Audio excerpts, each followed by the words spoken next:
O Enfermeiro, conto de Machado de Assis.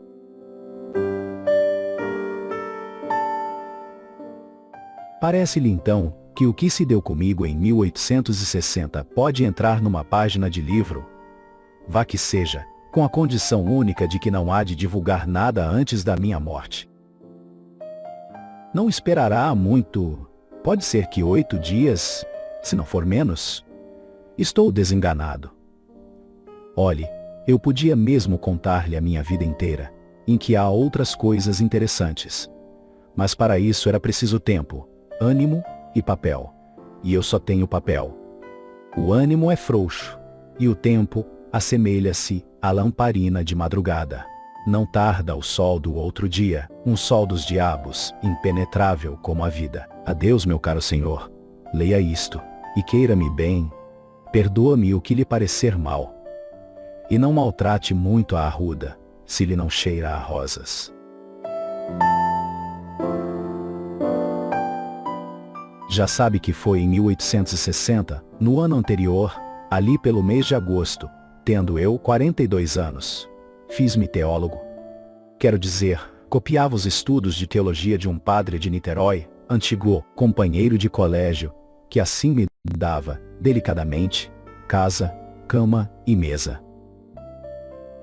Naquele mês de agosto de 1859, recebeu ele uma carta de um vigário de certa vila do interior, perguntando se conhecia pessoa entendida, discreta e paciente, que quisesse ir servir de enfermeiro ao coronel Felisberto, mediante um bom ordenado. O padre falou-me. Aceitei com ambas as mãos. Estava já enfarado de copiar citações latinas e fórmulas eclesiásticas. Vim à corte despedir-me de um irmão e segui para a vila. Chegando à vila, tive más notícias do coronel. Era homem insuportável, estúrdio, exigente. Ninguém o aturava, nem os próprios amigos. Gastava mais enfermeiros que remédios.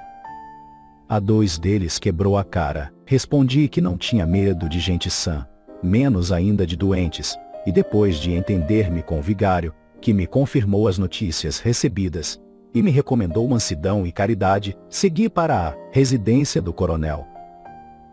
Achei-o na varanda da casa estirado numa cadeira, bufando muito. Não me recebeu mal, começou por não dizer nada.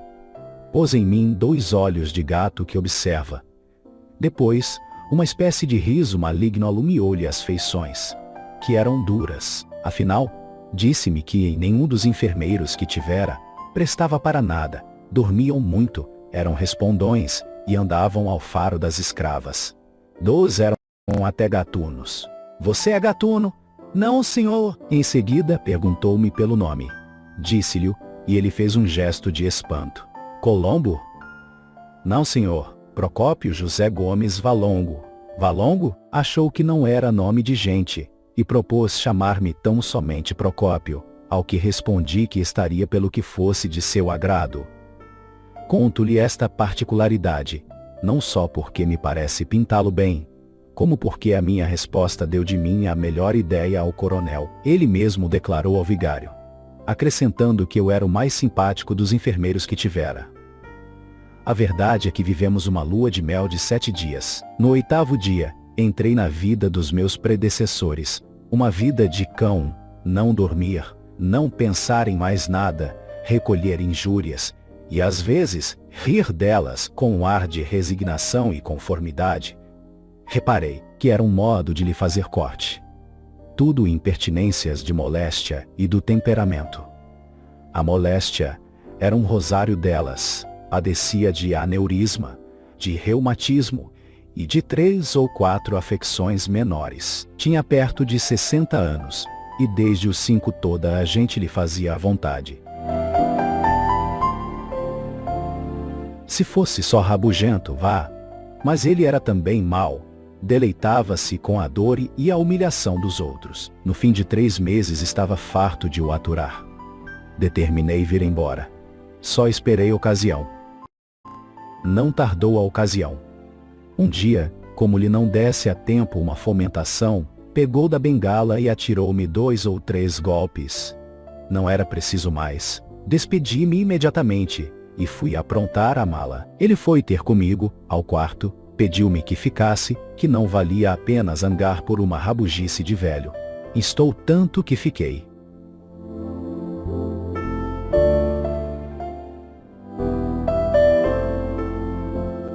Dizia-me ele à noite: estou na dependura. Procópio, não posso viver muito tempo. Estou aqui, estou na cova. Você há de ir ao meu enterro.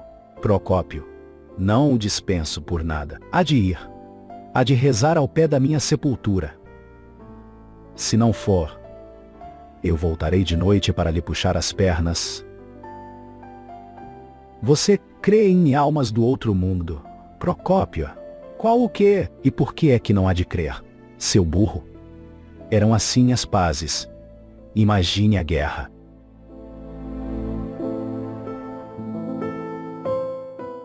Coibiu-se das bengalas, mas as injúrias ficaram as mesmas, se não piores. Eu, com o tempo, fui calejando e lhe não dava mais por nada. Era idiota, burro, camelo, pedaço d'asno, moleirão. Era tudo. Nem ao menos havia mais gente que recolhesse uma parte desses nomes. Não tinha parentes.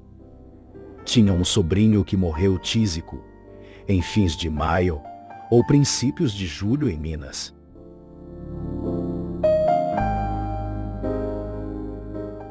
Os amigos iam por lá às vezes aprová-lo, aplaudi-lo e nada mais, 5, 10 minutos de visita. Restava eu. Era eu sozinho para um dicionário inteiro, mas de uma vez resolvi sair. Mas instado pelo vigário ia ficando. Não só as relações foram se tornando melindrosas, mas eu estava ansioso por tornar à corte. Aos 42 anos, não é que havia de acostumar-me à reclusão constante, ao pé de um doente bravio no interior.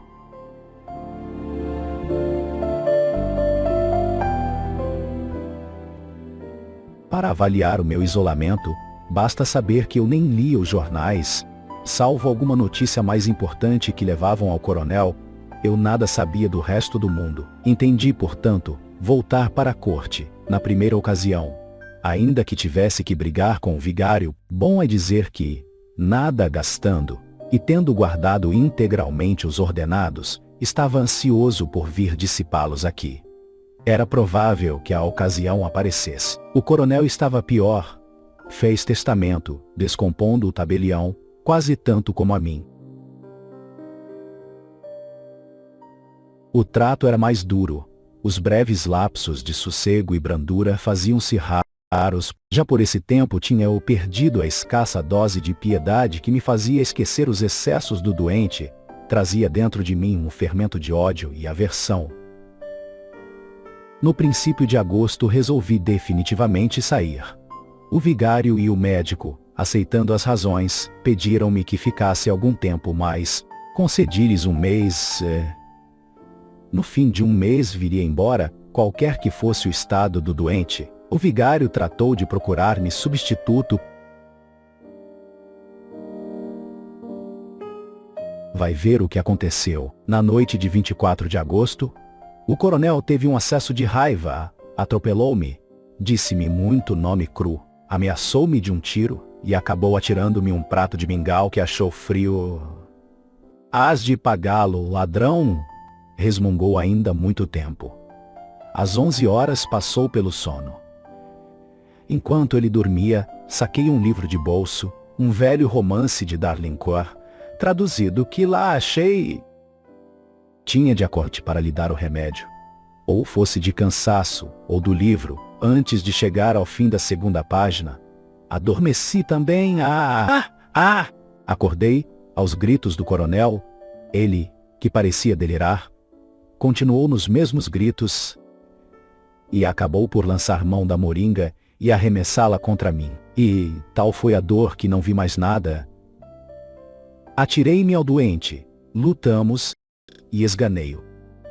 Quando percebi que o doente expirava, recuei aterrado e dei um grito. Mas ninguém me ouviu. Voltei à cama, agitei-o para chamá-lo. Era tarde, arrebentara o aneurisma e o coronel morreu. Passei à sala contígua e durante 2 horas não ousei voltar ao quarto. Não posso mesmo dizer tudo o que passei durante esse tempo. Era um atordoamento, um delírio vago e estúpido. Parecia-me que as paredes tinham vultos. Escutava umas vozes surdas. Os gritos da vítima antes da luta continuavam a repercutir dentro de mim. E o ar, para onde quer que me voltasse, parecia recortado de convulsões. Não creia que esteja fazendo imagens nem estilo. Digo-lhe que eu ouvia distintamente umas vozes que me bradavam: assassino! Assassino! Assassino!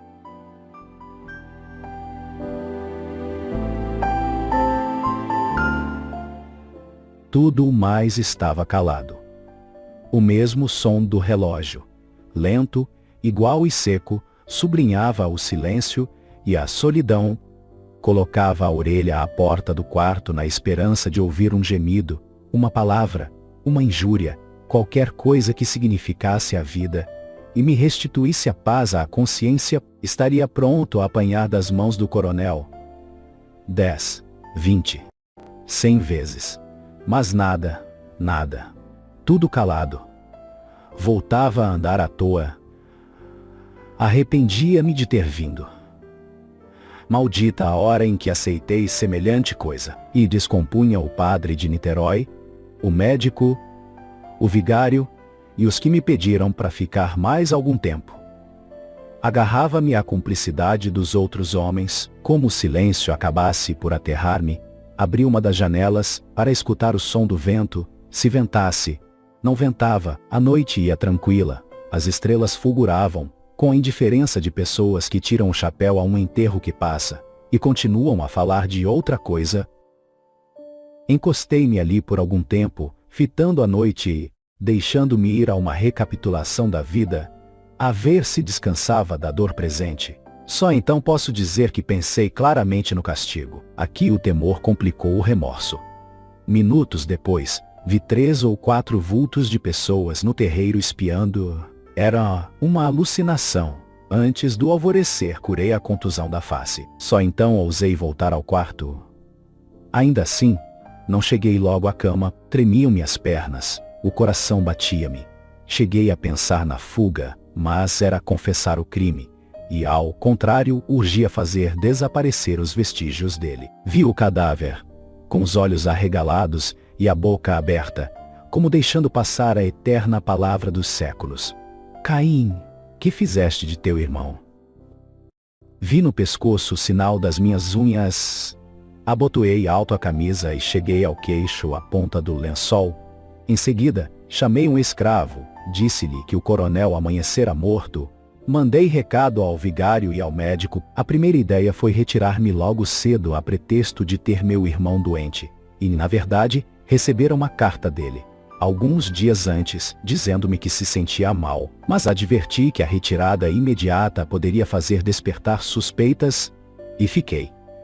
Eu mesmo amortalhei o cadáver com o auxílio de um preto velho e míope. Não saí da sala mortuária. Tinha medo de que descobrissem alguma coisa. Tudo me dava impaciências e os passos de ladrão com que entravam na sala, os cochichos, as cerimônias e as rezas do vigário. Vindo a hora, fechei o caixão, com as mãos trêmulas, tão trêmulas que uma pessoa, que reparou nelas, disse a outra com piedade: coitado do Procópio. Apesar de tudo que padeceu, está muito sentido. Pareceu-me ironia. Estava ansioso por ver tudo acabado. Saímos à rua. A passagem da meia escuridão da casa para a claridade da rua deu-me grande abalo. Receei que fosse impossível ocultar o crime. Meti os olhos no chão e fui andando. Quando tudo acabou, respirei. Estava em paz com os homens. Não o estava com a consciência. E as primeiras noites foram naturalmente de desassossego e aflição. Não é preciso dizer que vim logo para o Rio de Janeiro, nem que vivia aqui aterrado, embora longe do crime. Não ria, falava pouco, mal comia. tinha alucinações, pesadelos. Deixa lá o outro que morreu. Não é caso para tanta melancolia, e eu aproveitava a ilusão fazendo muitos elogios ao morto, chamando-lhe boa criatura, impertinente, é verdade, mas um coração de ouro, e elogiando, convencia-me também, ao menos por alguns instantes. Outro fenômeno interessante, e que talvez lhe possa aproveitar, é que, não sendo religioso, mandei dizer uma missa pelo eterno descanso do coronel, na Igreja do Sacramento. Não fiz convites, não disse nada a ninguém. Fui ouvi-la sozinho e estive de joelhos todo o tempo, persignando-me a miúdo. Dobrei a espórola do padre e distribuí esmolas à porta, tudo por intenção do finado. Não queria ember os homens.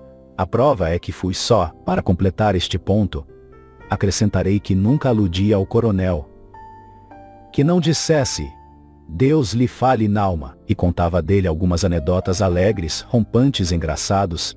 7 dias depois de chegar ao Rio de Janeiro, recebi a carta do vigário que lhe mostrei, dizendo-me que fora achado o testamento do coronel e que eu era o herdeiro universal. Pareceu-me que lia mal. Fui a meu irmão. Fui aos amigos. Todos leram a mesma coisa. Estava escrito: era eu o herdeiro universal do coronel. Cheguei a supor que fosse uma cilada, mas adverti logo que havia outros meios de capturar-me se o crime estivesse descoberto. Demais, eu conhecia a probidade do vigário, que não se prestaria a ser instrumento. Reli a carta, 5, 10, muitas vezes. Lá estava a notícia. Quanto tinha ele? Não sei, mas era rico. Realmente, provou que era teu amigo. Era... Assim, por uma ironia da sorte, os bens do coronel vinham parar às minhas mãos.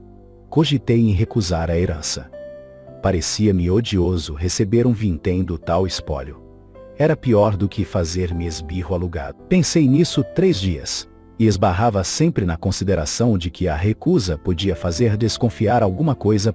No fim de 3 dias, assentei um meio termo. Receberia a herança e dá-la-ia toda aos bocados e às escondidas. Não era só escrúpulo. Era também um modo de resgatar o crime por um ato de virtude. Pareceu-me que ficava assim de contas saldas. Preparei-me e segui para a vila. Em caminho, à proporção que me ia aproximando, recordava o triste sucesso. As cercanias da vila tinham um aspecto de tragédia, e a sombra do coronel parecia-me surgir de cada lado. A imaginação ia reproduzindo as palavras, os gestos, toda a noite horrenda do crime ou luta. Realmente, foi uma luta em que eu, atacado, defendia-me, e na defesa... Foi uma luta desgraçada, uma fatalidade. Fixei-me nessa ideia e balanceava os agravos. Punha no ativo as pancadas. As injúrias. Não era a culpa do coronel. Bem o sabia. Era da moléstia, que o tornava assim rabugento e até mau, mas eu perdoava tudo. Tudo. O pior foi a fatalidade daquela noite. Considerei também que o coronel não podia viver muito mais. Estava por pouco. Ele mesmo sentia e dizia. Viveria quanto? 2 semanas, ou uma... Pode ser, até que menos. Já não era vida, era um molambo de vida. Se isto mesmo se podia chamar ao padecer contínuo do pobre homem, e quem sabe mesmo se a luta e a morte não foram apenas coincidentes? Podia ser. Era até o mais provável, não foi outra coisa. Fixei-me também nessa ideia. Perto da vila apertou-se-me o coração, e quis recuar, mas dominei-me, e fui. Receberam-me com parabéns. O vigário disse-me as disposições do testamento. Os legados pios e de caminho ia louvando a mansidão cristã e o zelo com que eu servira ao coronel, que apesar de áspero e duro, soube ser grato. Sem dúvida, dizia, eu olhando para outra parte. Estava atordoado. Toda a gente me elogiava a dedicação e a paciência. As primeiras necessidades do inventário detiveram-me algum tempo na vila. Constituí advogado. As coisas correram placidamente. Durante esse tempo, falava muita vez do coronel. Vinham contar-me coisas dele, mas sem a moderação do padre, eu defendia-o. Apontava algumas virtudes. Era austero. Qual austero? Acabou, mas era o diabo. E referiam-me casos duros, ações perversas, algumas extraordinárias. Quer que lhe diga, eu, a princípio, ia ouvindo cheio de curiosidade. Depois, entrou-me no coração um singular prazer, que eu, sinceramente, buscava expelir, e defendia o coronel, explicava-o, atribuía alguma coisa às rivalidades locais. Confessava, sim, que era um pouco violento. Um pouco, era uma cobra assanhada, interrompia-me o barbeiro. E todos, o coletor, o boticário, o escrivão, todos diziam a mesma coisa, e vinham outras anedotas, vinha toda a vida do defunto.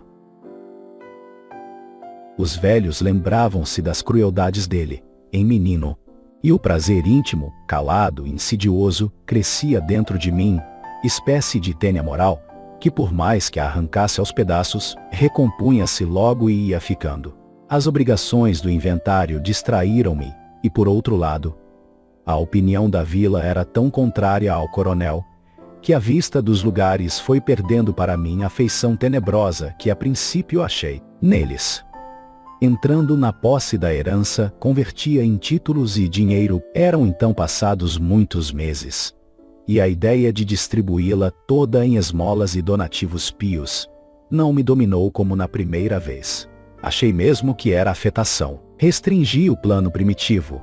Distribuí alguma coisa aos pobres, dei à matriz da vila uns paramentos novos, fiz uma esmola à Santa Casa da Misericórdia, e etc. Ao todo, 32 contos. Mandei também levantar um túmulo ao coronel, todo de mármore. Os anos foram andando, a memória tornou-se cinzenta e desmaiada. Penso às vezes no coronel, mas sem os terrores dos primeiros dias. Todos os médicos, a quem contei as moléstias dele, foram acordes em que a morte era certa, e só se admiravam de ter resistido tanto tempo. Pode ser que eu, involuntariamente, exagerasse a descrição que então lhe fiz, mas a verdade é que ele devia morrer. Ainda que não fosse aquela fatalidade. Adeus. Meu caro senhor, se achar que esses apontamentos valem alguma coisa, pague-me também com um túmulo de mármore, ao qual dará por epitáfio esta emenda que faço aqui ao divino Sermão da Montanha. Bem-aventurados os que possuem, porque eles serão consolados.